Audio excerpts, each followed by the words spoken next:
मैं कुमारी दीप्ति राय सेन तोमर खातेगांव प्रदेश प्रवक्ता श्री राष्ट्रीय राजपूत करणी सेना मध्य प्रदेश आप सभी को जय माता जी की अर्ज करती हूँ। आरक्षण का मुद्दा जो हमारे देश में अनेकानेक वर्षों से एक ज्वलंत मुद्दा बनकर खड़ा हुआ है। क्यों? क्योंकि इसका आधार गलत है, इसे लागू करने की नीति गलत है। 1932 के गोलमेज सम्मेलन में जब इस बात की शुरुआत हुई थी कि हमारे देश में आरक्षण लाया जाएगा, तब 3 आधार सामने आए थे: सामाजिक, आर्थिक और शैक्षणिक। सामाजिक अवधारणा के साथ हमारे देश में 10 वर्ष के लिए आरक्षण लाया गया, लेकिन आज की स्थिति क्या है? ये जातिवाद को बढ़ावा दे रहा है और प्रतिभा और हुनर का गला घोट रहा है। जब एक योग्य व्यक्ति के ऊपर बैठकर एक अयोग्य व्यक्ति उसे संचालित करेगा, तो कैसे माना जा सकता है कि देश का विकास संभव है? आरक्षण इस नीति के तहत लाया गया था कि समाज का जो उपेक्षित वर्ग है उसे समाज की मुख्य धारा से जोड़ना है, ना कि जो पहले से समाज की मुख्य धारा में जुड़े हुए लोग हैं उन्हें समाज की मूल धारा से अलग कर देना है। लेकिन आज का आरक्षण ये कर रहा है। हमारे देश की सच्चाई ये है कि गरीब, अल्पसंख्यक और गरीबी रेखा, इन तीनों शब्दों के इर्द गिर्द घूमती है हमारे देश की राजनीति। और जब इन तीनों शब्दों में से कोई भी शब्द गुमराह होने लगता है, तो आरक्षण जैसे शब्दों का इस्तेमाल कर राजनीतिक रोटी सेकने का काम किया जाता है, जिसे आज समझने की आवश्यकता है। वर्तमान में आज बात हो रही है नवी अनुसूची की। नवी अनुसूची में आरक्षण को जोड़ने की मांग की जा रही है। क्या कहती है ये नवी अनुसूची? इसके अंतर्गत राज्य संबंधी अधिग्रहण के मामले और राष्ट्र के सामरिक महत्व के मामलों को महत्व दिया गया है।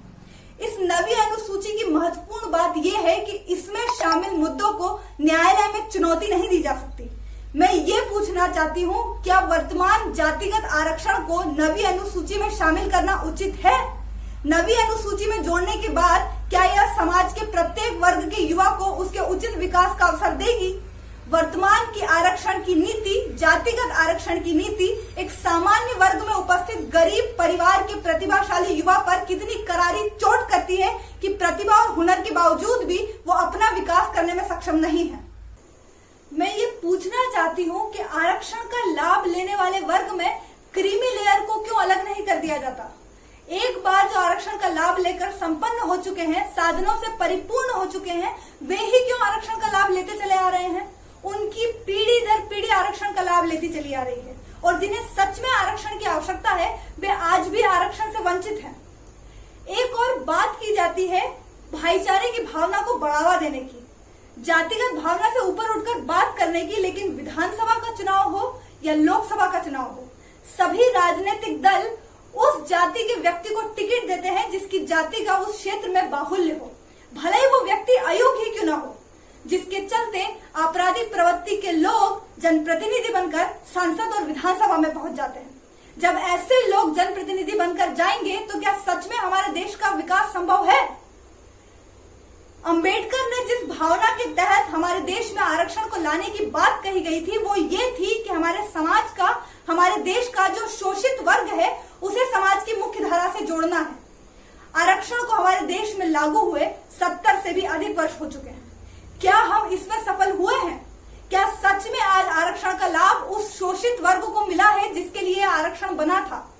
यदि नहीं, तो क्या ये समय की मांग नहीं है कि हमें इसमें परिवर्तन लाना चाहिए, इसका आधार परिवर्तित करना चाहिए, इसकी नीति में परिवर्तन लाना चाहिए? राजनीतिक दल आरक्षण की इस गंभीरता से भली भांति परिचित हैं, लेकिन फिर भी सभी राजनीतिक दल इस आरक्षण के मुद्दे में बोलने को मधुमक्खी के छत्ते में हाथ डालने के समान मानते हैं और इस पर अपनी चुप्पी साधे हुए हैं। जातिगत आरक्षण का ये मुद्दा हमारे देश में जातिवाद को और वैमनस्यता को बढ़ावा दे रहा है। इस बात को समझने की आवश्यकता है। चुनावी दौर में सभी राजनीतिक दल इस आरक्षण के मुद्दे का लाभ उठाकर राजनीतिक रोटी सेकने का काम करते हैं, अपनी वोट बैंक की राजनीति करते हैं, जिसे आज हम सभी को समझने की जरूरत है। और वर्तमान में जो जातिगत आरक्षण के चलते सवर्ण वर्ग की जो वास्तविकता और सच्चाई बनती है, वो इन पंक्तियों से उजागर है कि सवर्णों को जा रहा है ठगा, संविधान के नाम पर दिया दगा। अब तो अपना जमीर जगा, अब ना संभले तो सुनहरा कल न होगा, अब हमको ही लड़ना होगा। प्रतिभाशाली की हो रही बदहाली, आज पनप गए कल थे जो जाली। आरक्षण की भेंट चढ़े जाने कितने ही प्रतिभाशाली, झूठे वादे जुमलों पर खूब बटोरी ताली। इन जुमलेबाजों का कुछ करना होगा, अब हमको ही लड़ना होगा। ना भरम अब कोई सरकारें पाल, नहीं चलेगी तेरी कोई चाल। एक बार फिर समर में होंगे माई के लाल, इन झूठे नेताओं का कुछ करना होगा, अब हमको ही लड़ना होगा। विरोधी ज्वाला को यूं ही जलना होगा, अब हमको ही लड़ना होगा। श्री राष्ट्रीय राजपूत करणी सेना ने सामान्य वर्ग के सभी संगठनों के साथ प्रदेश स्तर पर और देश स्तर पर लाखों की संख्या में सड़कों पर उतरकर रैलियां की हैं और इस जातिगत आरक्षण का विरोध किया है और आरक्षण को आर्थिक आधार पर लागू कराने की मांग करी है। मैं देश के सभी लोगों से ये अपील करूंगी कि जो भी आरक्षण की मूल भावना को फलीभूत करना चाहते हैं कि आरक्षण जिन लोगों के लिए लाया गया था, जिस शोषित वर्ग के लिए लाया गया था, उस शोषित वर्ग को सच में आरक्षण का लाभ मिल सके, ये भावना अगर वास्तविकता के धरातल पर परिपूर्ण करना चाहते हैं तो इस जातिगत आरक्षण का विरोध करें। कोई भी राजनीतिक दल जाति के नाम पर वोट नहीं मांगता, विकास के नाम पर वोट मांगता है, तो फिर प्रतिभा और हुनर का चयन भी जाति के नाम पर क्यों हो? आज आवश्यकता है कि इस जातिगत आरक्षण को हटाया जाए और आरक्षण का आधार आर्थिक बनाया जाए। इस आर्थिक आधार के आरक्षण के साथ ही हमारे देश का विकास संभव है, समाज के प्रत्येक वर्ग के युवाओं का विकास संभव है। समय है जागने का, समय है सोचने का, समय है कुछ करने का। अतः इस मुद्दे पर गंभीरता पूर्वक सकारात्मक सोच के साथ अपना सहयोग व समर्थन अवश्य दें। आइए जातिगत आरक्षण की इस लड़ाई को हम सब मिलकर एक साथ लड़ें और देश के विकास में अपनी भूमिका निभाएं।